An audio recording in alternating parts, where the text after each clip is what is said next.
Господа Димовска, чувствувате своевидна сатисфакција после оваа одлука на Управниот суд?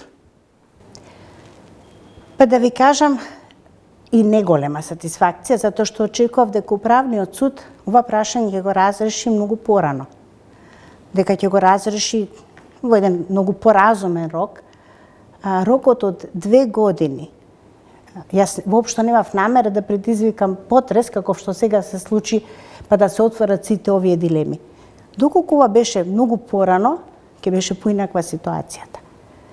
Зошто повеќе од 2,5 години му биле потребни на Управниот суд да ја стави точката на дневен ред и да донесе после 19 месеци ваква одлука? Видете, не дека Управниот суд не постапувал. Тој на 2 пати се произнесуваше по мојата тужба. Еднаш ја отфрли поради ненавременост, вториот пат поради недостаток на активна легитимација. Тоа изискуваше поднесување жалба.